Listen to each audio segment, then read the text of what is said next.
Guatemala, this a VTA, we don't figure. Nobody do it to no Guatemala. This time me name is Pupa. Belize me come from the Billy City area. 110% Belize and proud of it. Don't tell me about maritime area. Long time ago agreement by the slave master. Talking about the head on the Belize and dollar because patriots. All people who love them country bad, love them homeland. Will never give it up to another nation. Country bad, love them homeland. Will never give it up to another nation. This a VTA, we don't fear. Nobody do it to no Guatemala. This a VTA, we don't fear. Nobody do it to no Guatemala. This time me name is Pupa. Belize me come from the Billy City area. 110% Belize and proud of it. Don't tell me about maritime area. Long time ago agreement by the slave master. Talking about the head on the Belize and dollar because patriots. All people who love them country bad, love them homeland. Will never give it up to another nation. Country bad, love them homeland. Will never give it up to another nation. This a VTA, we don't fear. Nobody do it to no Guatemala. This a VTA, we don't fear. Nobody do it to no Guatemala. This time me name is Pupa. Belize me come from the Billy City area. 110% Belize and proud of it. Don't tell me about maritime area. Long time ago agreement by the slave master. Talking about the head on the Belize and dollar because patriots. All people who love them country bad, love them homeland. Will never give it up to another nation. Country bad, love them homeland. Will never give it up to another nation. This a VTA, we don't fear. Nobody do it to no Guatemala. This a VTA, we don't fear. Nobody do it to no Guatemala. This time me name is Pupa. Belize me come from the Billy City area. 110% Belize and proud of it. Don't tell me about maritime area. Long time ago agreement. Greetings and good morning. Welcome to Sunday Review here at XTV simulcasting on Creme Radio, only news review talk show in the country. I'm Sistah YaYa, Marin Coleman, host and producer. We have our co-host, Breddah Mutota. We have two guests this morning. One who's pretty regular, scholar activist from Guyana, GT, I get tell, brother Nigel Westmaas, and Sister Rosemari Mealy has been on once, but no, I say her more often. She's a activist, educator, African American, out of the belly of the beast, the United States. And so, good morning, Brother Akko, Sister Rosemari, Brother Nigel. Welcome to Sunday Review. Thank you so much. And so, thank you very much. You're welcome, Brother. Brother Akko, how are you this morning? Morning, Sister YaYa. Morning to our guests this morning, Brother Nigel and Sister Rosemari. Happy New Year to you all and your family. Greetings to our listening audience, and thanks for the support in 2026. And again, New Year greetings to our listening audience. Thanks, Brother Akko. This is the second Sunday Review for this Gregorian year, 2026. And we are focusing on Caribbean news for the next hour and a half. You could go to XTV Belize Facebook page and YouTube page. Big thanks to Brother Akko, who take a lot of time and energy for finding Caribbean news story. Okay, Brother Akko, let's get started. Well, we have a number of pieces from across the Caribbean: Venezuela, Guyana, Barbados, Puerto Rico, Cuba, Trinidad, Haiti, and St. Kitts. Hopefully we'll get through all, but we would begin with the hottest headline this morning in the Caribbean. In fact, I've received a number of calls from people across the region asking me if I saw the news. And the news is that a snap election has been called in Barbados. The headline is "Elections on February 11th, PM Motley announces." I'll just read briefly what it is, some couple of paragraphs, and then we can discuss it. Prime Minister Mayor Motley late Saturday has advised President Jeffrey Bostic that come Monday, the 19th of January, the Parliament of Barbados shall be dissolved, setting the island on a course for a general election on Wednesday, February 11th. Speaking to supporters in Bridgetown on the heels of the nomination of a former DLP cabinet minister, Michael Lashley, as the BLP candidate for the city of Bridgetown, Motley said she had visited the president and instructed officials to finalize elections preparations. She told the party and government officials that the writs for election would be issued having been proven and approved by the Honorable Attorney General. Motley gave the timetable for the campaign. Nomination day shall be Tuesday, 27th of January. And she said, when we are satisfied that candidates have been legitimately nominated and there are contests to be had, that polling day shall be Wednesday, the 11th of February. So the reason why this is important, I got a couple calls today from concerned people across the Caribbean. There is a perception that the U.S. is now overtly interfering in the affairs, political affairs of the Caribbean, especially in the light of what happened in Venezuela.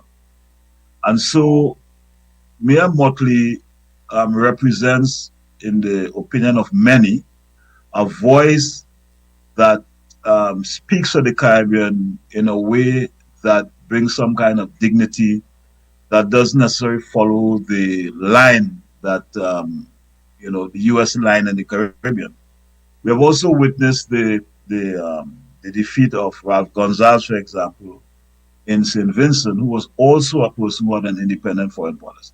So this has a lot of concerns for people in the Caribbean, because they believe that the one voice of dignity, the one voice of relative independence, at least internationally, may be silenced by this election. That's the concern that people have, especially coming in the wake of what happened in Venezuela. So I would just, those are my comments, and I'll ask our guests to comment on the elections, give their opinion, what they perceive the realities behind the calling of a snap election. And maybe Brother Nigel could start, since he was in Barbados just 2 weeks ago. My brief interaction with Barbados mostly had to do with family matters and a bit of research, but I did hear a hint of her speaking, and the papers responded and said there's a hint of election, so it's not surprising. But I agree with you. There's a lot of concerns in the region, and in the last couple of months, quite courageously, given the situation of a very fairly conservative society like Barbados, Mayor Motley has held the flame in terms of protecting the zone of peace, protecting the independence of small states, and positions in the UN and things like that. And push back, sometimes gently, sometimes more vociferously. So it is indeed war. And I do not know the political situation in Barbados as such, in terms of flipping the switch, so to speak, electorally, unlike places around the region where things would go in. And so Barbados is a different kind of political entity. But nonetheless, there's call for there's concerns, because forces in the U.S. and Heritage Foundation, things like that, could put in money to an opposition. So I'm not sure, but she won a landslide the last time, so I expect there will be seats for the opposition. But my brief look at the situation there, I think she may hold the fort, so to speak, in the election, so to speak, as far as I know. She's been quite popular in some projects, rural areas, and also other parts. There's still complaints about roads, the usual complaints. The tourist industry is not as strong as it used to be. But I think maybe she might just hold the elections, and that's why I think she strategically called it now, because I think given time, with the regional crisis with Venezuela and all the hostility and governments changing, I think she thought it wise to hold a snap election. Okay, speaking from the U.S., people may say, well, what do you have to do with Caribbean politics, But I just want to emphasize that what happens here and what we've seen happening here flows right into not just the Caribbean, but Palestine and the rest of the world. So just reading briefly about the Prime Minister calling for elections, I think that it's deliberate, that it is a strategic decision, given how we've seen the Rubio-Trump fascist regime attempt to pull off Caribbean nations one by one. And so my experience and my observation of the Prime Minister of Barbados and how people in this country feel about her is that she number one, as a woman leader, she definitely, as our brother Nigel said, on the international front, her comments at the United Nations and her standing up against the United States government and its imperial designs has definitely placed her, as far as the activists and revolutionary movement and progressives in the United States, there's a lot of respect for her. So I think that naturally the opposition will use what it uses in all of the Caribbean about the mismanagement, the the ills that exist in the country, her being a forward challenger around climate resistance. These are all important issues that she has raised on the international scale that we support. So I think that this election, it's going to be very important to observe it. I'm sure that there will be international observers. For example, some of the organizations in this country that I'm familiar with, the National Lawyers Guild, we usually send representatives to those countries to observe the elections, to make sure that they're free and fair, not just as the results will anybody listen all the time, as we did in Venezuela. So I think that it's strategically, it's a good thing, and her whole push and being so vocal about the Caribbean being a zone of peace, and what the United States government has done at this point, it's attempting to make it a zone of war, a militarized zone of war. So those would be my initial comments, Brother Ako. Let me quickly ask this question. And there are different points of view on that Prime Minister. For some people, she may be progressive to some extent. Considering that the other heads of states in the Caribbean region are not known to take such positions for the most part. She's very articulate. She presents as a Black woman. But in some other quarters, she's just considered somebody who represents institutions. She doesn't authentically represent the majority of the people at the base. I just wanted to know what your point of view was. Never throw out the baby with the bathwater, but to get a more comprehensive analysis of her as a Black woman in leadership in the region. Yeah, well, I think that there's no radical, quote unquote, political person in the region. Even in the 1960s, heads of state had to, quote unquote, bob and weave in relation to the winds coming from Washington in the Cold War. There was a point in time when the non-aligned movement was quite strong, and so CARICOM was fairly strong, and there was some kind of buffer against U.S. pressure. Trump represents a new element, and so as time evolved, you saw a lot of governments fall into the neoliberal circuit, including my own government in Guyana, albeit in a more kind of retreat, very cautious way.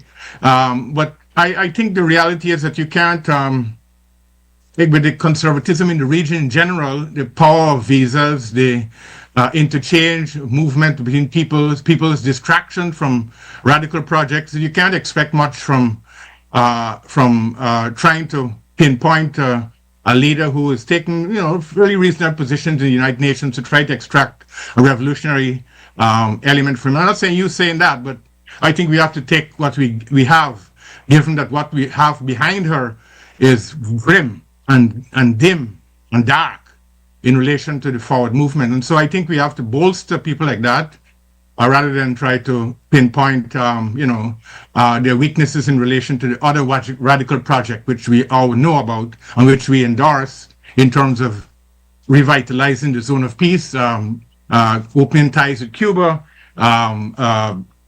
creating a zone of free immigration, economic equality for men and women and children, all of those aspects of the social project. Of course, as Brother Aku would know, Barbados came out in a kind of a strange way historically. It did have a more progressive social contract with people, largely due to the El Barro regime in a certain period of time. And even though Barbados foreign policy was conservative under Tom Adams and elsewhere, generally speaking, at the home level, you couldn't push back what gains were made. And so I think in that context, Mayor Motley came up. And so it'd be hard to say to people, oh, you must drop your raise, you bring in the IMF, do this. And so she has some kind of play, so to speak, in relation to that history. And so I wouldn't try at this time to pinpoint obvious weaknesses in our platform in relation to the Radical Project, but we can't expect a Radical Project in these times. And the other thing is what are the alternatives? You know, and I can only flash back to the kinds of alternatives that we had here in the United States during the election, during our last election. Okay, there were many of us who did not support Kamala for president of the United States. So the question was, will you support and vote for her, or will you vote for Trump? The options that we had was a continuation of neoliberal policies where they would allow you some room to negotiate, or would we choose fascism? So we saw what happened, the ultimate of that. People chose fascism, and that's what we have at this moment. And now we're reflecting back, you know, and you know, a lot of us got pressure for that, you know, but you have to be as and again, I refer to Brother Walter Rodney from our dear brother Nigel's homeland. Brother Rodney followed the methodology of being a historical materialist. In that he meant, and he believed, that you have to know your history now, you have to look back at it, and you have to look forward at it, right? So I think the people of Barbados will be faced at the elections, will be able to question and think logically about what is it that they have to look forward to. Will they look forward to what's happening in Trinidad and even what's happening in our brother Nigel's homeland yes, thank you. So those would be my assessments and my comments.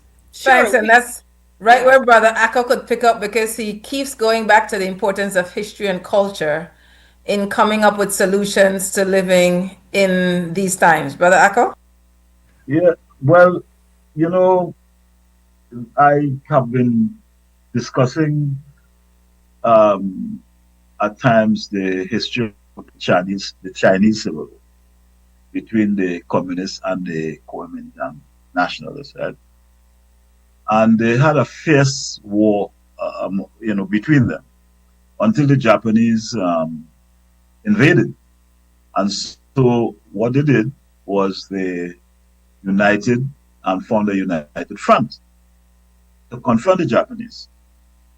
And then after the Japanese were expelled from China, then they returned to, you know, their battles. Okay? And the point I made is that the Chinese Communist Party understood what was the primary contradiction and the secondary contradiction. So they understood that the primary contradiction was not the battle between them and the nationalists, it was the Japanese invasion, you know? And so I think in this instance, relative to Mia Motley's, we have to understand what I call the contradictions, primary and secondary. What I call deficiencies in certain areas cannot be emphasized at this point in time, you know, because I am from Trinidad, and we thought we had a bad prime minister, and he was very bad in terms of Keith Rowley. And then we got someone who was worse, you know? And so that's a lesson that we are learning, you know, as we experience the pain of the last election. So that is something we have to be, it's called, you know, tactical variables, if you want to call it that we have to understand at various points. There are tactics, alliances that may not necessarily be what you want, right? What they call it strategic alliances, right? And accommodations and so on, given the prevailing condition of given what is called the primary contradiction, right? So that's what I would say relative to that issue.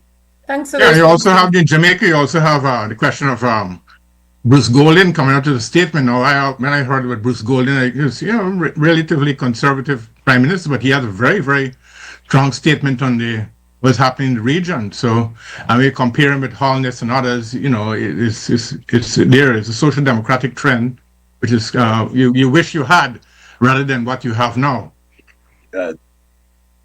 Thanks for that reminder, brother. I got the next story. Thanks, everyone. So the next story, the headline is coming out of Venezuela.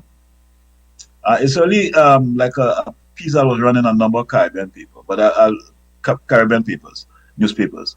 So the headline is, before Venezuela's oil, there were Guatemala's bananas.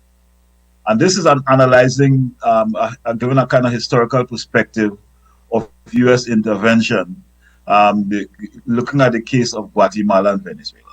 So I'll read a couple paragraphs and then we can discuss.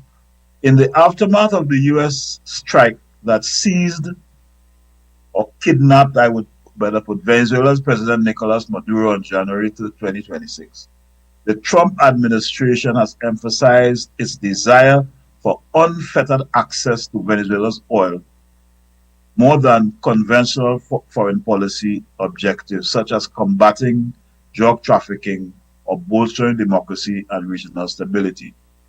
During his first news conference after the operation, Trump claimed oil companies would play an important role and that the oil revenue would help fund any further intervention in Venezuela.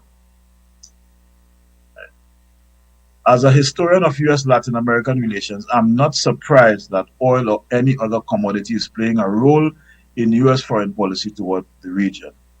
What has taken me aback, though, is the Trump administration's openness about how much oil is driving its policies toward Venezuela. And the author has written a book, and he said, I've detailed in my 2026 book, Caribbean Blood Pacts, Guatemala and the Cold War for Freedom, U.S. military intervention in Latin America has largely been covert. And when the U.S. orchestrated the coup that ousted Venezuela's democratically elected president in 1954, the U.S. covered up the role that economic considerations played in that operation. By the early 1950s, Guatemala had become a top source for bananas Americans consume, as it remains up to today. The United Fruit Company owned 550,000 acres of Guatemalan land, largely thanks to deals with previous dictatorships. These holdings required the intense labor of impoverished farm workers who were often forced from their traditional lands. The pay was rarely stable and they faced periodic layoffs and wage cuts. Based in Boston, the international corporation networked with dictators and local officials in Central America and many Caribbean islands and parts of South America to acquire immense estates for railroads and banana plantations. Right. And the end of this is that when the government of Arbenz nationalized it wasn't Arbenz, Arevalo nationalized the land and the land reform actually.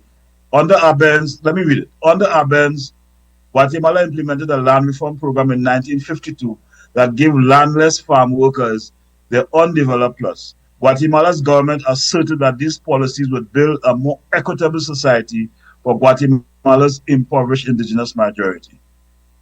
United Fruit denounced the Guatemala's reform as a result of a global conspiracy. It alleged that most of Guatemala's unions were controlled by Mexican and Soviet communists and painted the land reform as a ploy to destroy capitalism. The United Fruit Company enlisted the U.S. government in its fight against the elected government policies. And in the end, the U.S. intervened under Truman and overthrew the government of Arbenz. And to go back to the headline, it was before Venezuela's oil, there were Guatemala's bananas. And so the U.S. was involved very covertly in overthrowing that government merely because it initiated land reform policies.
executives in the United States, including Chevron, which, by the way, was already exporting and importing oil to the United States. These oil companies now are being enlisted to carry out the role of the recolonization process of Venezuela. That's how I perceive exactly this parallel between what happened in Guatemala, what happened in Cuba, what happened in Venezuela. And that's why Trump says Cuba is next, because it is still moving towards the same kind of development about restoration of resources to the people that Venezuela was attempting to do and was undermined by the U.S. government. Thanks, Brother Nigel. I think we'll wait until the resumption, but I concur with the sister's reflection. Of course, the Monroe Doctrine was part of it, and then in 1900s, the banana republics became vogue. And as Brother Akko mentioned, Dr. Jabak Arbenz, government was overthrown in 1954 as CIA coup, and you had United Fruit Company dominating largely through PR exercises and military intervention. Dr. Edward Bernays, a famous nephew of Sigmund Freud, was part of the PR campaign to massage the populations in accepting U.S. hegemony. So anyway, we can come back to aspects of it which have portent for the current, but we definitely have come back to certain kind of banana republic intervention and forcing governments by PR and by force of visas and military threat and other means to succumb to U.S. power. Okay, big thanks. We're definitely going to break, but I have to say, we, Brother Akko, more Brother Akko than me, have to give Brother Akko credit for the guest that he chose. Like, people, they don't think I'm saying what say, self-praise is no recommendation, but I strongly support that you must know your worth. And no need for we transition, for nobody give we for we flowers. I recognize the value of this type of regional conversation at this time, because I need to get this nowhere else, and I'm looking, which is why Brother Akko in 2025 was insistent that we focus on Caribbean news in 2025. And for a lot of the younger generation, when not read for different reasons, for honor lived experience as activists and as people who are well read, who engage other people who have done the struggle, we really value as individuals and collectively. Sister Rosemari, Brother Nigel, and Brother Akko. Break time, stay tuned. Thank you.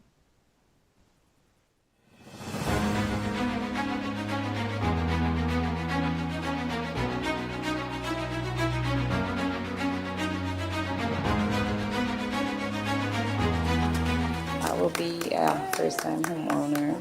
I always dream of owning my own home.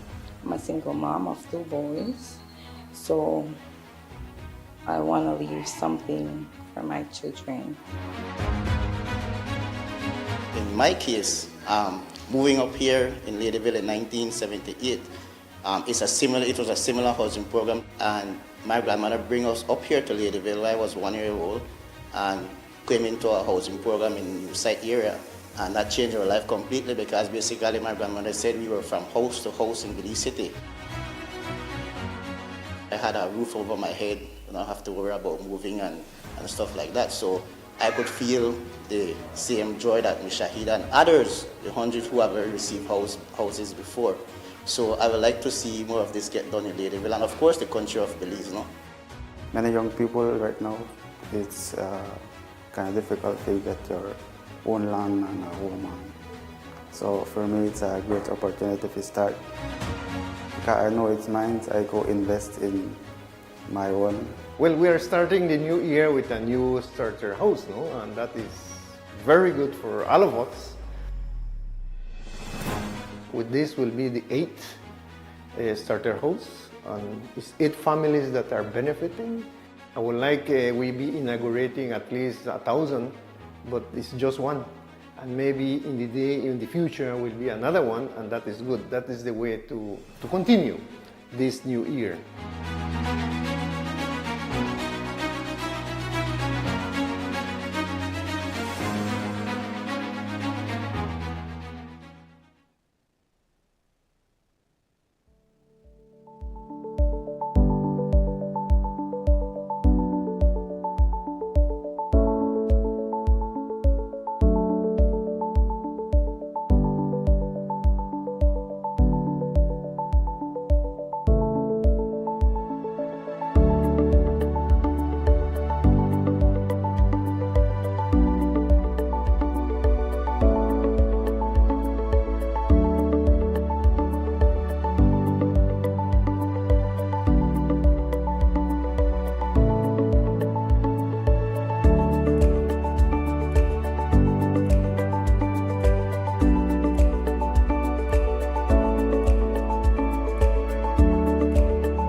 Man, that's me. My data done, and I really need to get my order out today. Really? Well, you can join our smart group plan.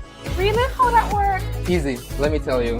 Whether it's family, friends, or your small business, we've got the perfect plan for every group. More members equals more savings, more connections. Smart group plans bring the connectivity you love to you and your circle. No one gets left behind. Explore Share One package option and add on unlimited data, calls, and SMS for the entire group for less than $50 per member. Visit any smart showroom countrywide or email sales@speednet-wireless.com to sign up today. Smart, bringing people together.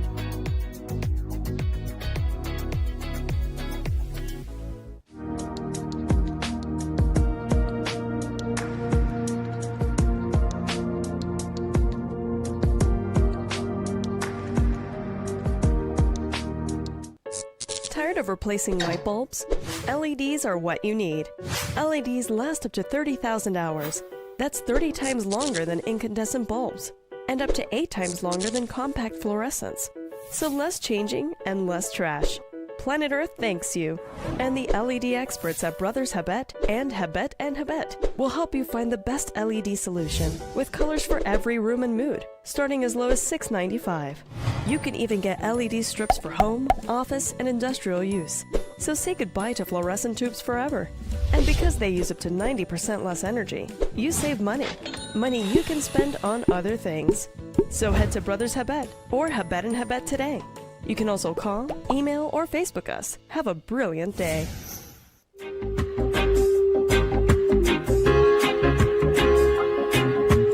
I don't wanna wait in vain for your love. I don't wanna wait in vain for your love. I don't wanna wait in vain for your love. I don't wanna wait in vain for your love.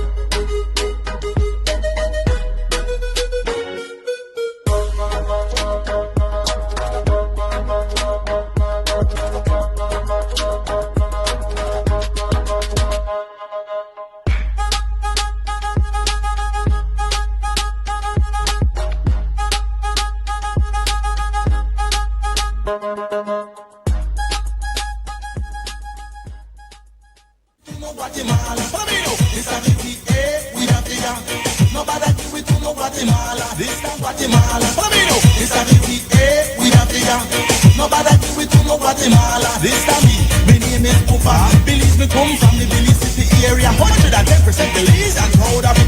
Don't tell me about maritime area. Long time ago agreement by the slave master, talking about the head on the Belize and dollar because patriots. All people who love them country bad, love them homeland. Will never give it up to another nation. Them country bad, love them homeland. Will never give it up to another nation. This a the we the fear. Nobody do it to no Guatemala. This a the we the nobody do it to no Guatemala. This a me, my name is Pupa. Review, where we make sense of the news. And we're continuing our conversation.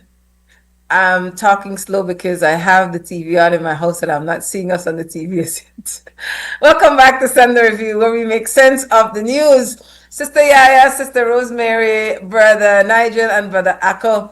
I tell you, sometimes they break juicy conversation. I think if we have further conversation in the public space because it was really good. Brother Nigel, so Brother Akko, tell me the headline again, my brother Nigel. Before Venezuela's oil, there were Guatemala's bananas, and they dealt with the whole issue of the government of Jacobo Arbenz doing land reform in order to benefit the indigenous people and the majority of the population. And the U.S. didn't like that policy.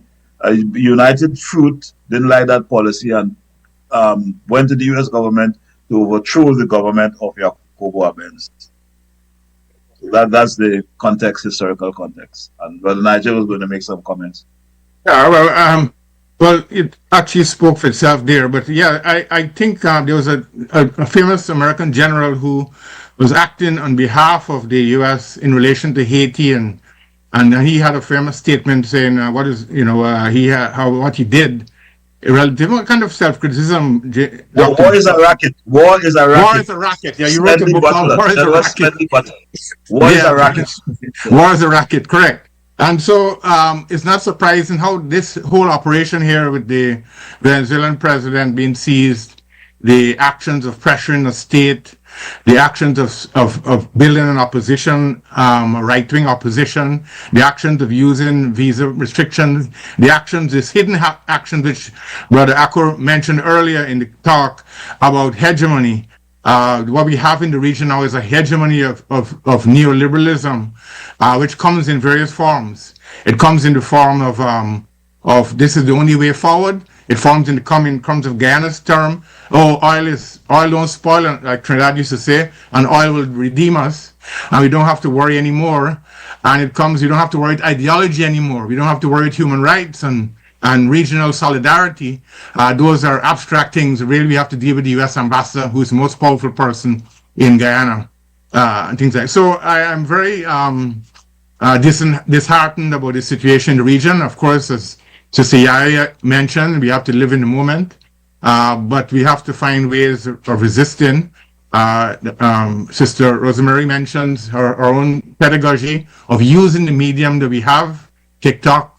I use podcasts in my classes for them to express themselves through podcasts and do the research, so that helps. But we really have a lot of uphill work to kind of keep the sense of history and the dangers of these kinds of operations that take place and destroy human lives. They don't just help you. You might think you help you in the short term. You think your fear of Trump would help you, or siding up to him by making statements that are very,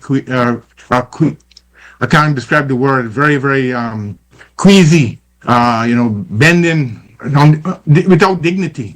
And those things are happening right now. And it's redolent of the period of the Barbarians gone both diplomacy and the United Fruit, when United Fruit was boss.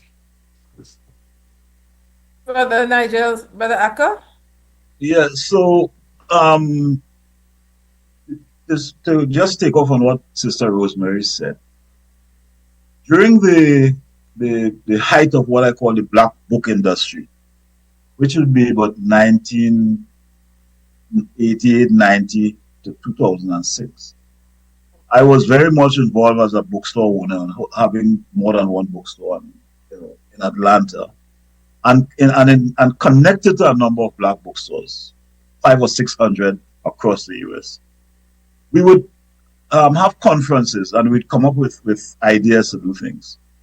And as I was listening to her, I remembered something we did during the apartheid era. Just before Mandela was released, we did something called a reading chain. Okay? And the way we did it was we read, there was a book, I do remember the book on South Africa that we read. But we chose a 5-year-old child to read part of it, and it went up to a 90-year-old man. 2 generations with this reading chain. And we did this across cities too.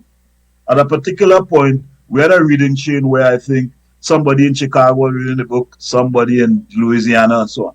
It was very effective because we had audiences of these things, right? And so the audience didn't have to read the book. So we had selected people, sometimes local personalities and celebrities who would come to a store and be part of this reading chain. And so these were some of the creative approaches we had.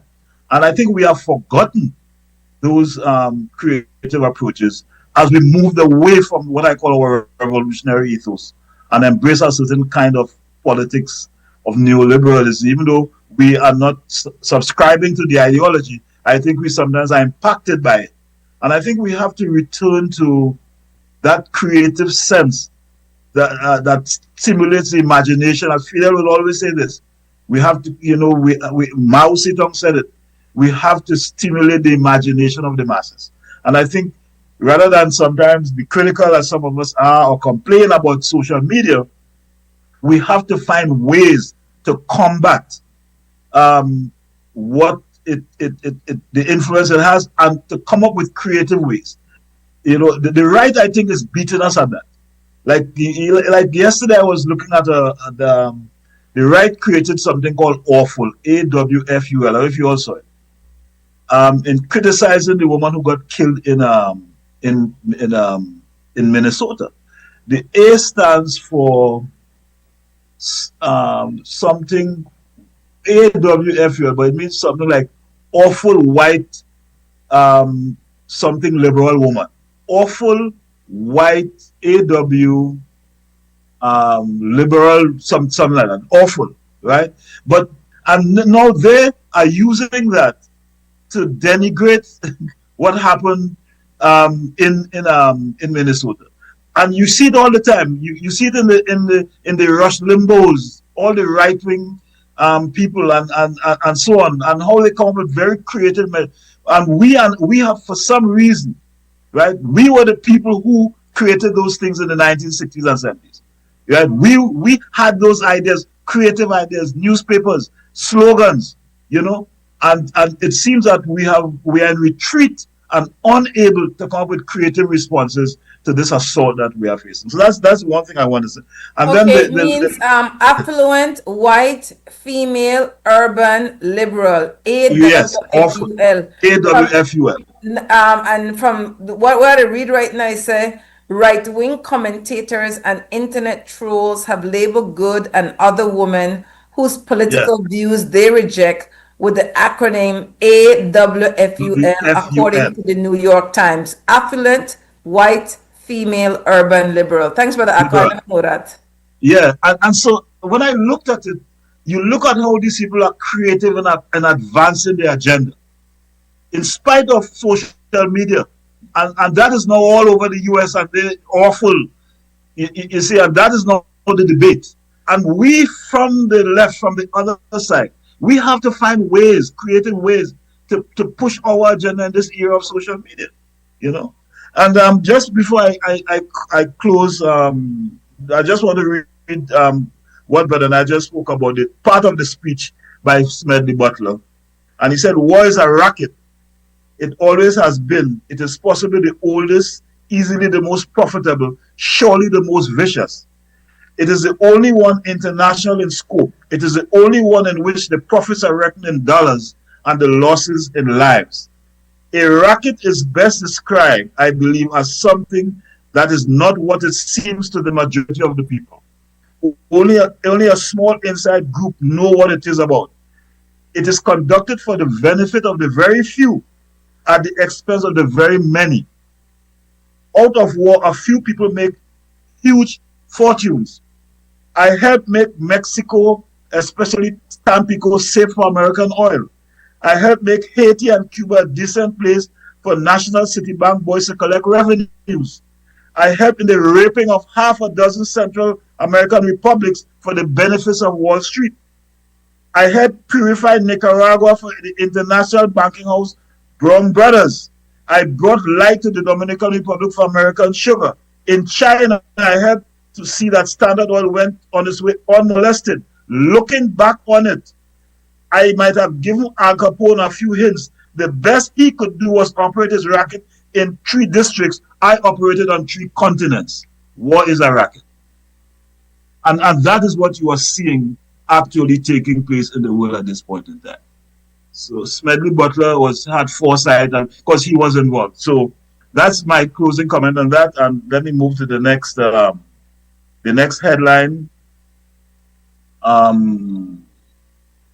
The next headline. Hold on 1 second. Get my computer up. Tune in to Sunday Review, where we make sense of the news. So, okay, you're having a lot of feedback to say, So, we're getting a lot of feedback.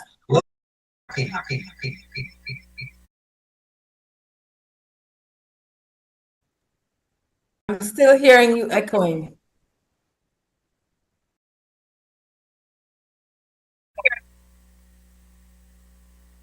I don't know what.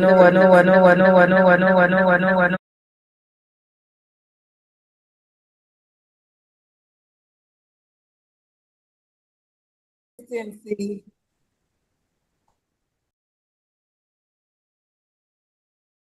I'll give it another second and see. It's not getting better. I don't know what's causing this. Let us take a quick break.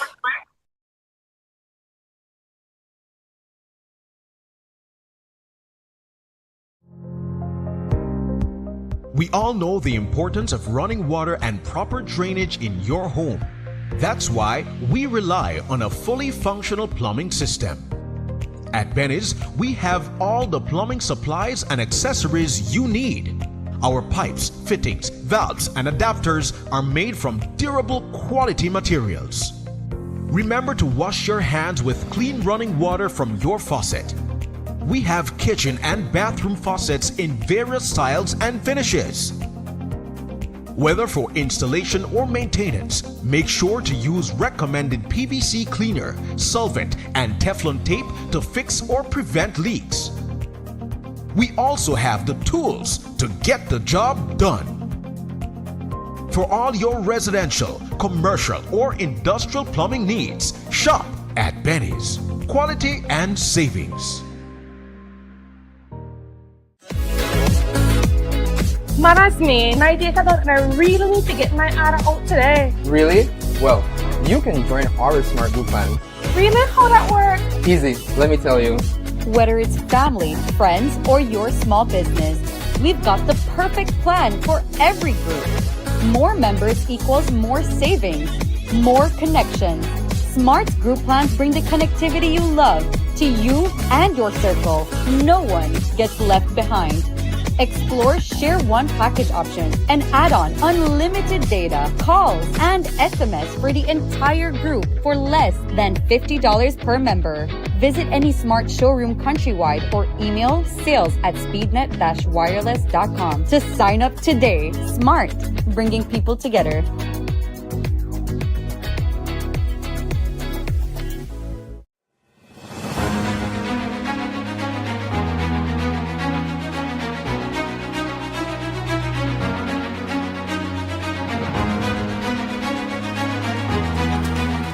Be a first-time homeowner. I always dream of owning my own home. I'm a single mom of 2 boys, so I want to leave something for my children. In my case, moving up here in Ladyville in 1978, it was a similar housing program, and my grandmother bring us up here to Ladyville. I was 1 year old, and came into a housing program in the site area, and that changed our life completely because basically my grandmother said we were from house to house in Breddah City.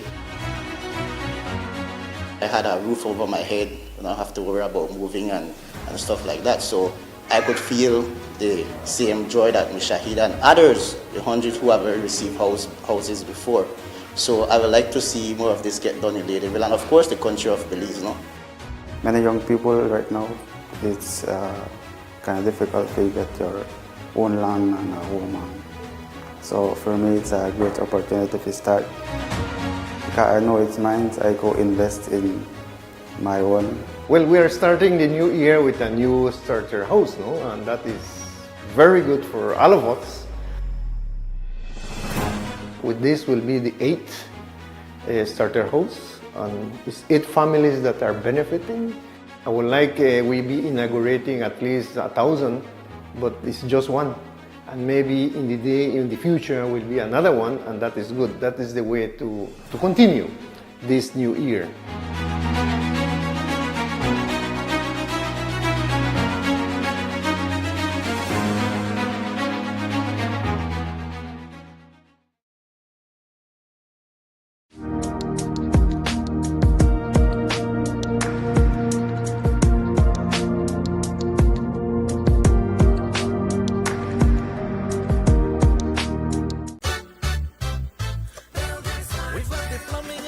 electrical. We've got the paints and the brush and light fixtures. We've got steel, cement and tiles galore. We've got everything in that store. We've got windows and doors just for you. We've got sheetrock, plywood and hardwood too. Tools for gardening in the great outdoors. We've got everything in that store. We've got variety, quality, quantity, and builders hardware variety, quality, quantity, and builders hardware. We've got the sinks and the tubs and cabinets. We've got the nuts and the bolts, so don't forget. We've got service with a smile. We've got everything in that store. We've got variety, quality, quantity, and builders hardware variety, and quality, quantity, and builders hardware. For builders who build with a passion and skill, go to builders hardware.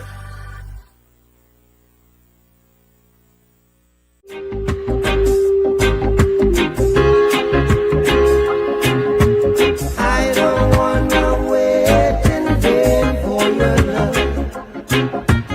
I don't wanna wait in vain for your love.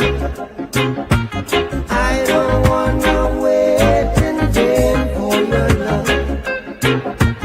I don't wanna wait in vain for your love.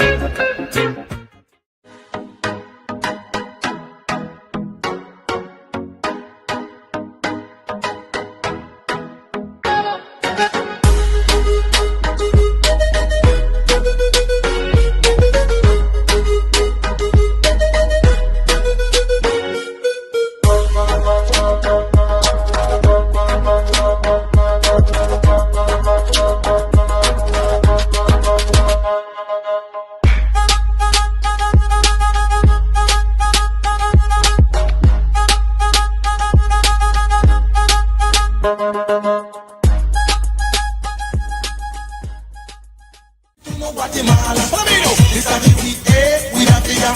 Nobody do it to no Guatemala. This a me, my name is Pupa. Belize me come from the Billy City area. 110% Belize and come from the Billy City area. 110% Belize and proud of it. No, tell me what maritime area. Long time ago agreement by the slave master. Talking about the head on the Belize and dollar because patriots. All people who love them country bad, love them homeland. Will never give it up to another nation. Country bad, love them homeland. Will never give it up to another nation. This a we we da fear. Nobody do it to no Guatemala. This a we da fear. Nobody do it to no Guatemala. Apologies, we had to take a quick break. We were having some technical difficulties. Brother Akko, you could go back to that story you were reading before we were abruptly cut off. Well, I think we ended the story. There was a rocket by Smedley Butler, who was a general in the U.S. military, and who, on his retirement, came to understand how the U.S. military was used. And he said, basically, and in the further part of the speech, he said he was a hitman for corporate interests. That's basically how he described the U.S. military, which is what is now happening with Trump in Venezuela and so on. I mean, openly, despite the talk of, all this mythology about the shining city on the hill, which is why I laugh at these things, these mythologies about the shining city on the hill that Reagan and all these you talk about. When you are a settler colony that killed the indigenous people, then you enslave the Africans, and then you create this myth about your great democracy, and then not only that, you had a dispute with each other and you killed thousands of your own people in a civil war, and then you create this myth about and want everyone to follow that model as the model for development. And this is why I think we must read Césaire when Césaire says he defends African civilization, and he uses a very important word. He said these civilizations were anti before Europe, and they were also anti-capitalist. He said they were anti-capitalist before capitalism, and they were anti-capitalist. And so we have to understand these models, and the US is not our model. This is a sadistic place. You know, and so Butler, in his speech, War is a Racket, he just told you as it is. Good, good, good. Next story. Oh, the next story is from Cuba. The headline is Cuba launches mass demonstration to decry U.S. attack on Venezuela and demand Maduro's release. And this was a couple of days ago. Tens of thousands of Cubans demonstrated Friday outside the United States Embassy in Havana to decry the killing of 32 Cuban officers in Venezuela and demand that the government release former Venezuelan President Nicolas Maduro. They crowded into the open-air Rosemari anti-imperialist plaza across from the embassy in a rally organized by the Cuban government as tensions between Cuba and the U.S. spiked following the U.S. attack on January 3rd on Venezuela. The 32 Cuban officers were part of Maduro's security detail killed during the raid on his residence in Caracas to seize the former leader and bring him to the U.S. to face drug trafficking charges. Humanity is experiencing something very complex, and the U.S. is governed by a president who considers himself an emperor, said Rene Gonzalez, 64, one of the protesters. We must show him that ideas are worth more than weapons, he said. This march is a message of our unity. Independence is sacred and we will defend it tooth and nail if necessary. And so this is a brief from Cuba, and it is very remarkable and a courageous act by the Cuban people, given what is happening to their own country and given the fact that they are in the gun sights of this sadistic, imperialist force that has, for the last 60 odd years, tried to destroy the Cuban people and the Cuban revolution. So I know Sister Rosemari was in Cuba recently, and so maybe she may want to lend some insight into what is the situation in Cuba.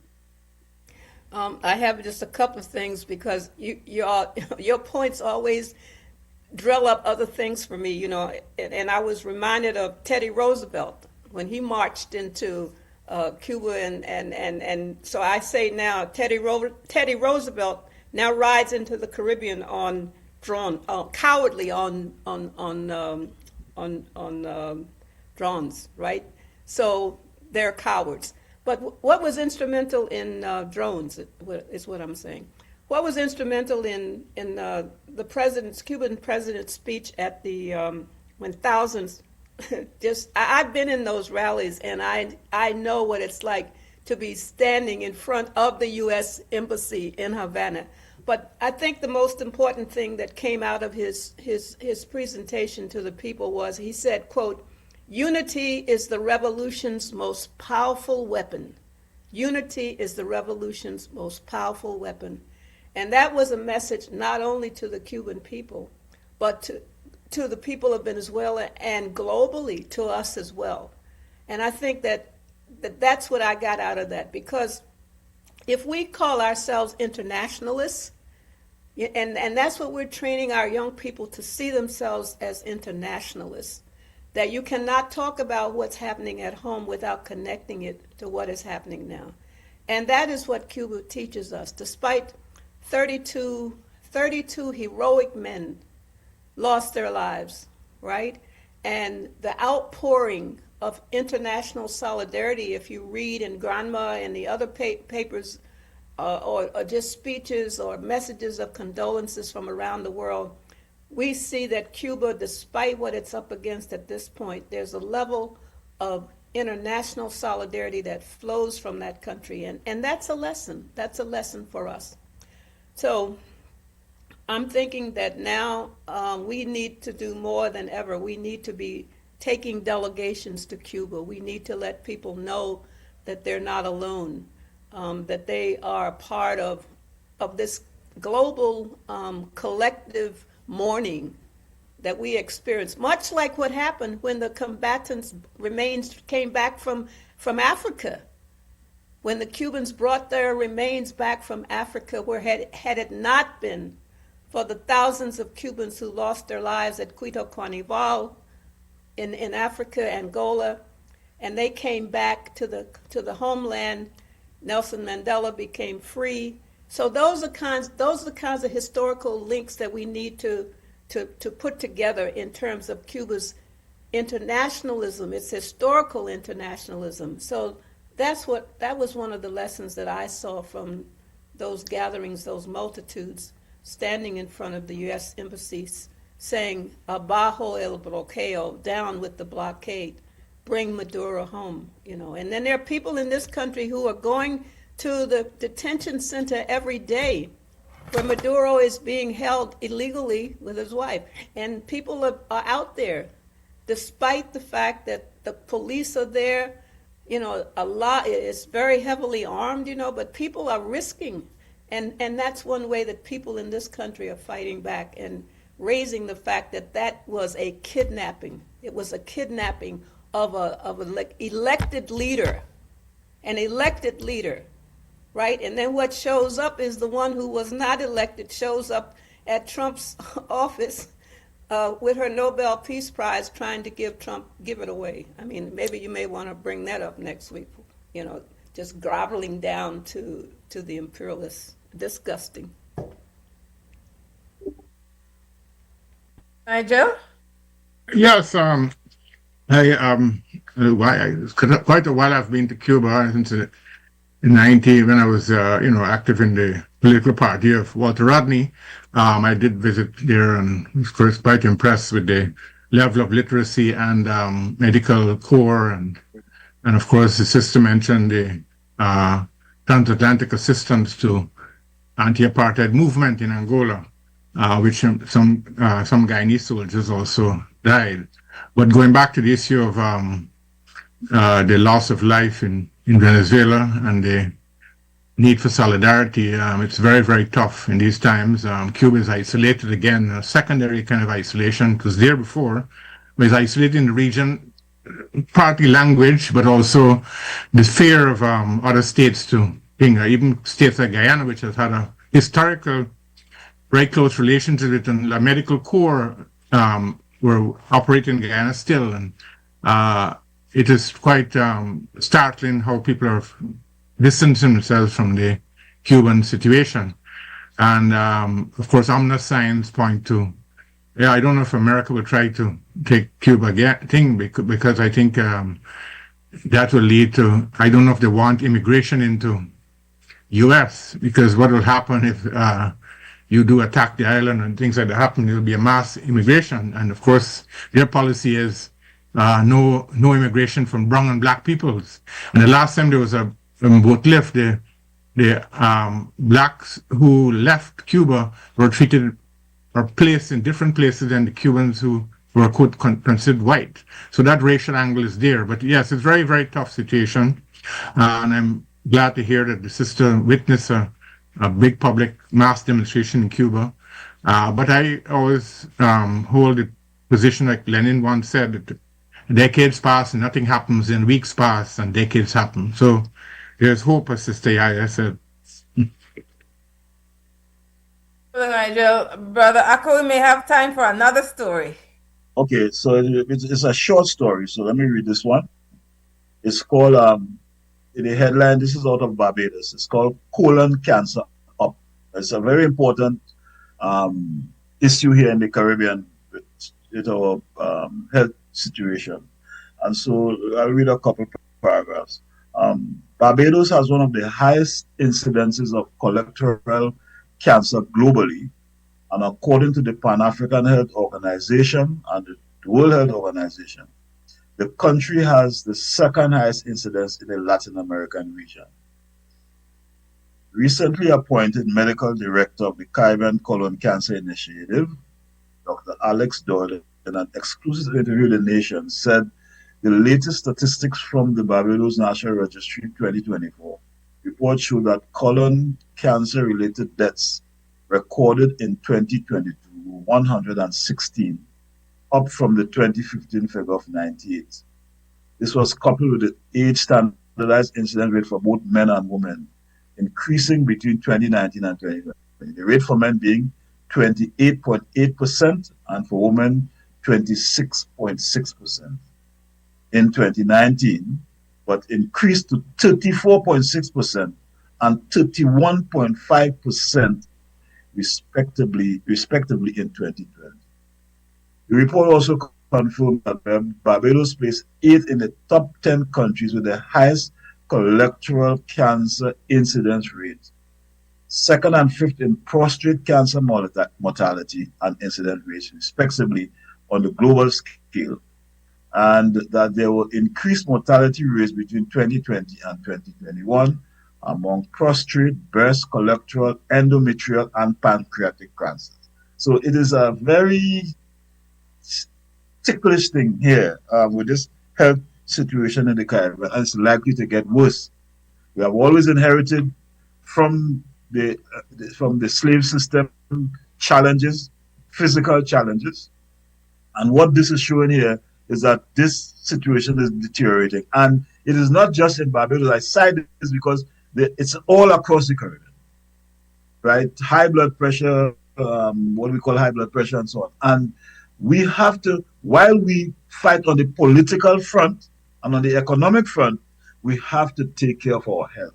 So this is a very important issue for all of us in the Caribbean, not just Barbados. So I don't know, guess what the comment is. I just have a question. Why Barbados has such high? Is there any indication of why it's high in Barbados or other places? Food? What climate? What is it? Well, I don't have all the evidence, but I remember when Michael Manley was either in opposition or in power, he did an operation, and I knew this because I was in close contact with the people in the PNP. And he did an operation for diverticulitis. This was in the 1980s, right, 70s or 80s. He did an operation for diverticulitis. And it was one of the first cases of diverticulitis in the Caribbean.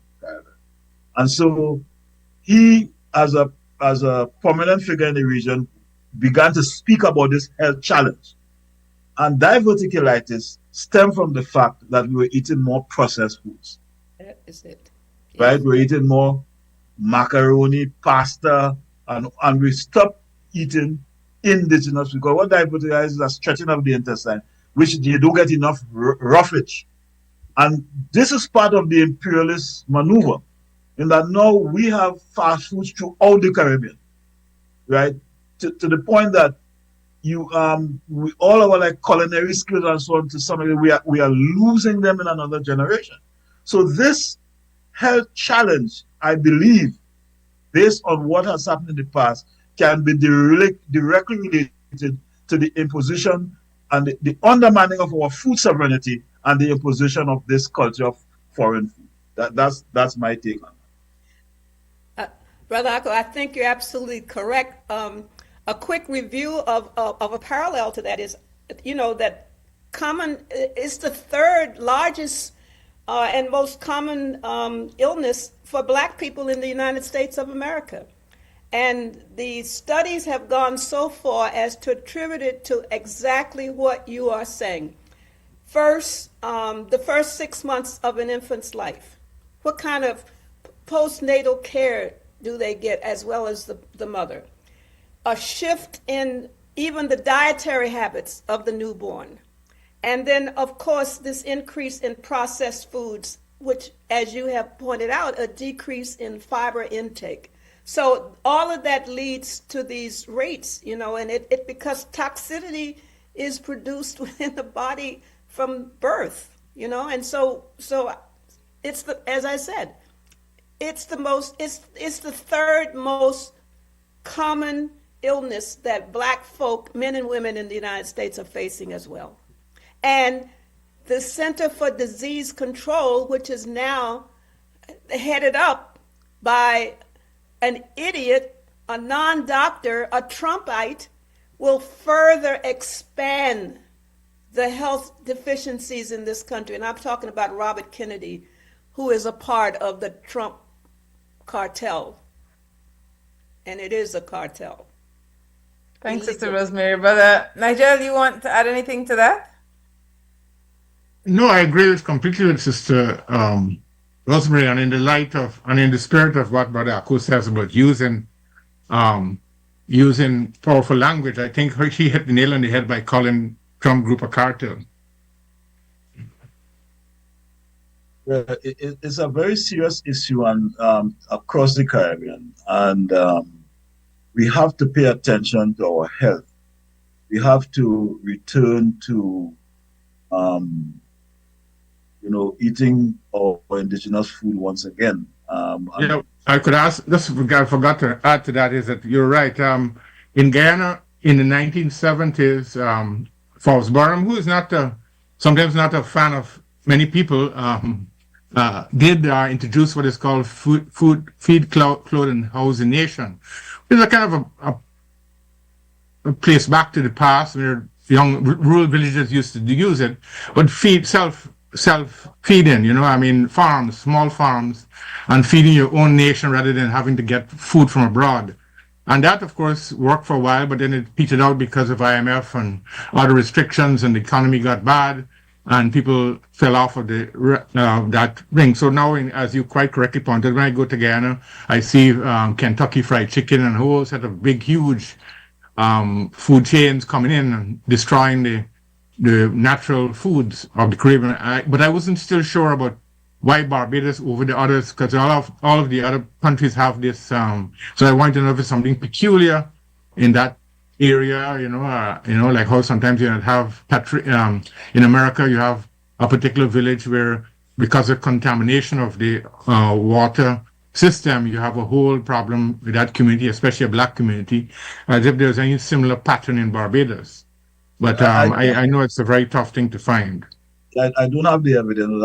I will look at it because this is a very serious issue. I mean, we have what one of our guests last week described as franchise capitalism, in which we are now investing significant sums of foreign exchange in all of these franchises, from KFC to Subway, and all of them, and that is now the dominant food in most parts of the Caribbean. And despite the governments every year, every elections coming and talking about what they will do for agriculture, our agricultural food import bill keeps going up and up, and the local agriculture keeps not getting the support, and they can't do it because of policy. I remember hearing a minister of agriculture in the PNM government saying this, that he, based on the treaties they signed with the WTO and these international organizations, that he can't tell people to eat locally. They restrict so this issue of sovereignty, which is a big issue, it's not just political or economic. It is food too. That we are being, in a manner of speaking, are being Americanized in terms of our diet, Brother Ako, I'm so thankful you made the point of with this capitalist system, racist system, oftentimes, here the connection to food and the lack of food sovereignty. You have a lot of intellectual conversation about policies and diplomacy and blah, blah, blah, but not making the connection for everyday people, especially. Just recently, I said, I'm talking to Jamaica, that they now have one vending machine for Kentucky Fried Chicken. Now, people say that because of the population of Belize don't have no fast food franchise at all. In the 80s, I remember they had Kentucky Fried Chicken. To the best of my memory, it lasts like 1 year. And then Belizean people go back to what we know. But even though we don't have no United States fast food franchise, we still got fast food, because I come back home in 2006. And for the most part, what we just eat for breakfast, you could find, I primarily Belize City based, you could go to a restaurant and you could find, your Johnny cake, your fried jack, your tortilla. Belize, well, the whole country now. But Belize City in particular, breakfast at Champions, that tacos. Every morning, that tacos. And I would say that the Central American immigrants impact on the culture. And then, so that as it relates to we not having no fast food, but a number of Belizeans, so between tacos And these are the new breakfast. These are not just breakfast at champions, that believes. These are the food at champions. Chinese fried chicken. I tell you, the line. Just like how I guess a line that Kentucky Fried Chicken. So not because they might not have one US franchise mean that people are for the most part still eat unhealthy, and younger people are being diagnosed, young children, with diabetes. And another thing that I think we pay attention to, even though we hear about the other diseases, is the dental issues because of these foods, and because of that we never get taught how to take care of our mouth health. But I understand that the health of your mouth, the one good indication of your overall health.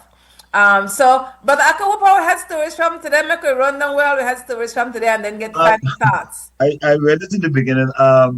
The one thing though, with this issue of food, you know, I was invited to speak at an emancipation event in Trinidad some years ago, and I raised this issue.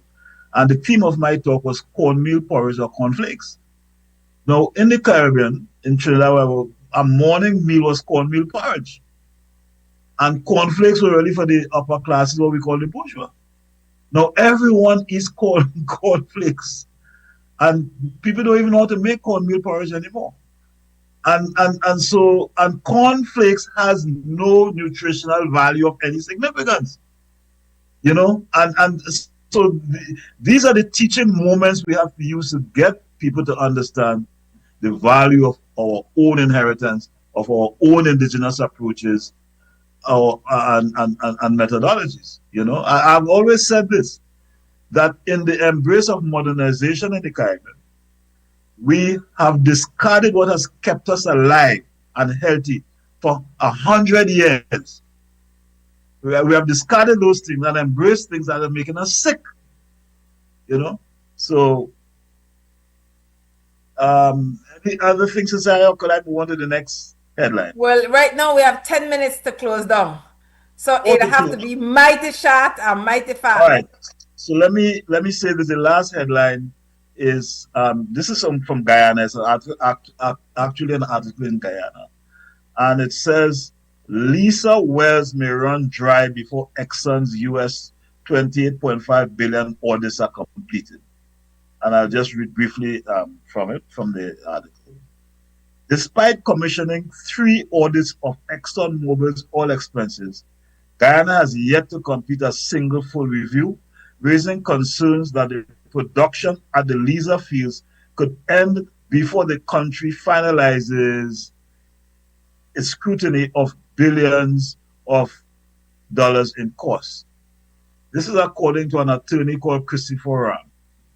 In a comment to the newspaper, he said he's not being cynical, but it seems that the productive capacity of Lisa 1 and Lisa may run dry before any of the ministerial audit under the 2016 petroleum agreement is completed. This is more than just a possibility. According to Ram, the reality is that we are rapidly extracting and selling the country's first oil while the audit process drags on in secrecy, right? No, I want to stop here and get the comment because you said we have a little time. And I will tell you this just before I have the guest comment. I was born and grew up in an oil-producing area in Trinidad called YaYa. At one point in time, we had an oil field called Navet. It was the most productive land-based oil field in Trinidad and possibly the Caribbean. And what was happening is that the American companies that were running Texaco at the time, was running the oil field. They were running the oil. You know, for a country's oil to last, you're supposed to run it on pipes that are small bore, maybe 2-inch pipes, 1-inch pipes. So the field lasts longer. When they discovered this oil field, they were running it on 4- and 5-inch bore, just draining the field.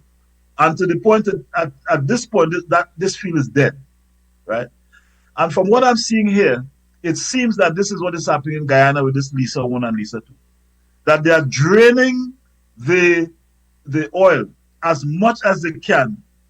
And the government is yet to even understand how much oil they have, what has been drawn out of the ground, and so on. And this is really a catastrophic situation waiting to happen in Ghana, as it happened in Trinidad previously, that to the point that we are now heading, as people say, to Haiti situation. So that's the comment I wanted to make. Let's hear whether Nigel on this, he might be more familiar with this issue in Ghana than. Thanks, brother Akuda. That's a very, very good observation. I'm not very technically competent about oil fields, but that sounds like right. I know Christopher Ram. He's a chartered accountant and a civil rights activist. And he is very knowledgeable about these issues, the legal issues and the economic issues.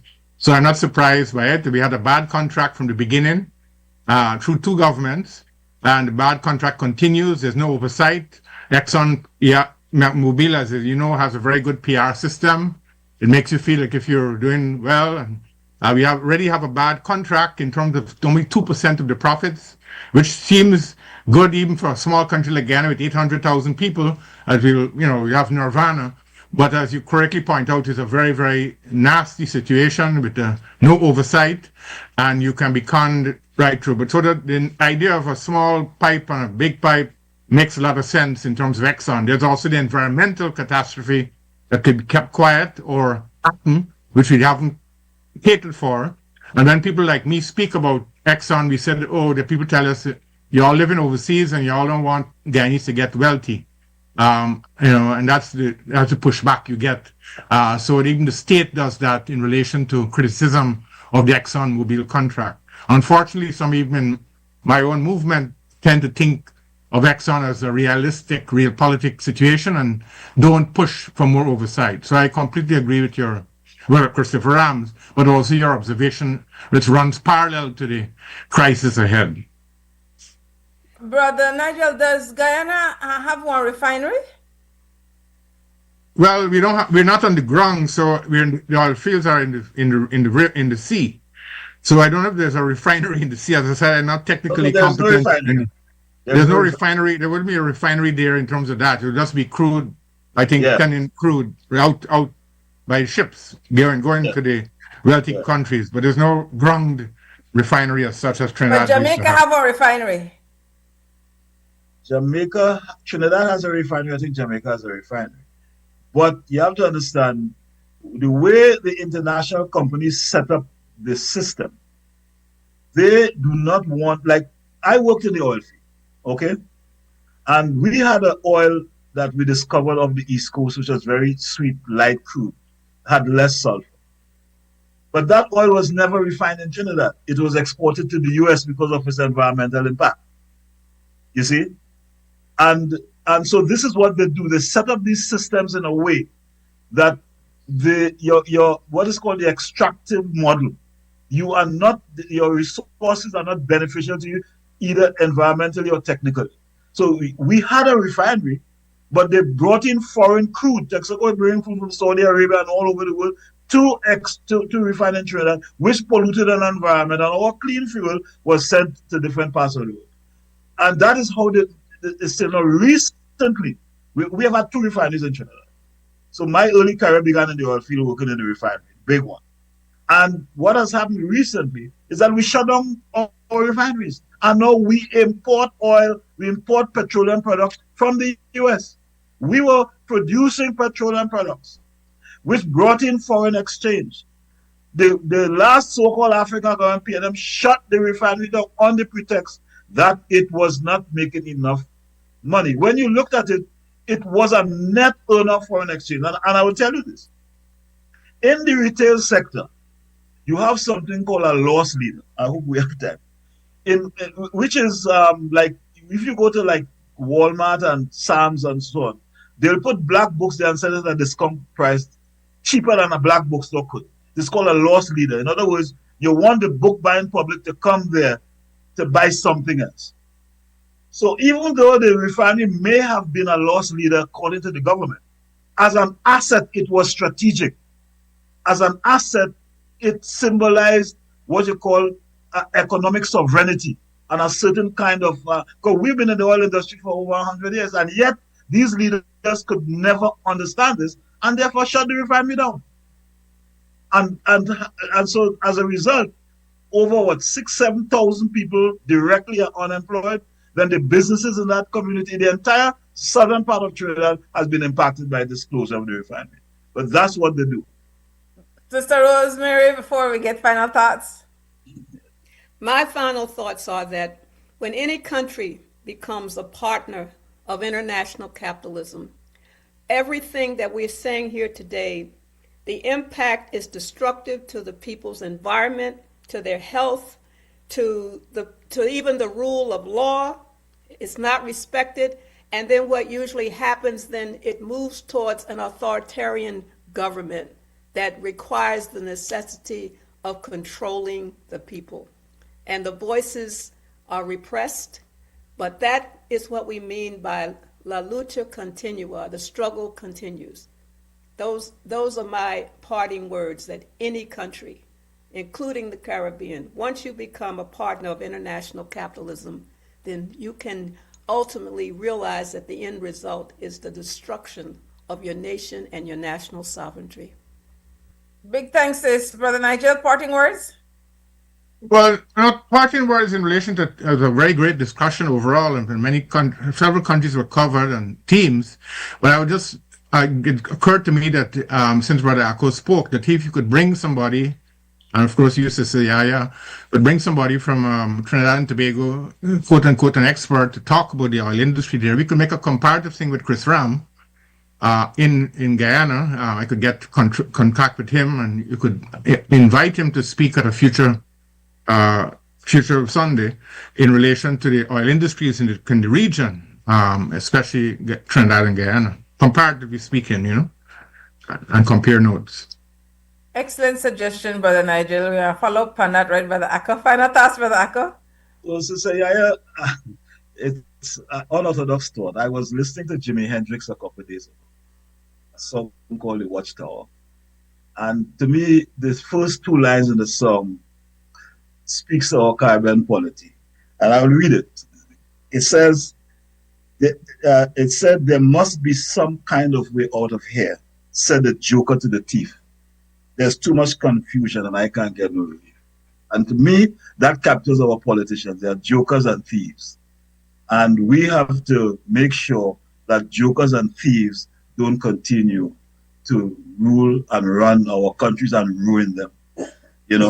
My mother has a favorite line, she used of our politicians. She said they are nothing more than court jesters, and when you look at our politicians, according to Jimi Hendrix, they are liars and thieves and jokers and court jesters. And the people of the Caribbean need to act soon in order to create a new idea of politics and reorganize ourselves, reorganize our politics and our economics along different ideas. Big thanks, Sister Rosemari Mealy, African American, and she is an activist educator. Brother Nigel Westmaas from Guyana, GT, a scholar activist, and a revolutionary brother from Trinidad and Tobago, Brother Akko Mutota, who is the co-host. Big thanks for this reasoning. Today, I see one message, that message for Brother Nigel. So I know it can be extreme. Yes, Sister, and I passed away in 2019. But she has a book called Another World is Possible, which I could share with you by email. You mentioned who is the other person? Monica Jardine. I think she is still in the US somewhere. But Andai passed away, unfortunately. The point is to change the world. That's the name of the book. Very important book before she passed. She didn't even see the book because she passed before that of cancer. But thank you for reaching out. I'll definitely make contact with you and share not only her work, but also Walter Rodney's work, which you may not be aware of in Guyana. See why these connections are so important. Big thanks, Brother Akko. And so, big thanks, Sister Rosemari Mealy and Brother Nigel Westmaas, Brother Akko. At Crumb Security Booth, we have a Brother Shane Flowers at XTV with dynamic, reliable Sister Christy Flowers. And downstairs in Crumb Radio, we have Larry Guerrero, known as Larry G. This show will repeat at 5:30 today at XTV. Remember, you could go to YouTube and Facebook XTV Belize. Share the link, share the link, share the link. And as whenever I notice, whenever you come up on the Zoom before you go live, and before we go live, thanks to we came up with this brilliant idea where all of we have benefit from, and we can look forward to it, hopefully before this month done. Here we go to commit to something else, and we've got a lot of work from the table already, but that's the way they are. So until next Sunday, remember, say only organized people want to save the people. Thank you. Solidarity forever. All right. Okay.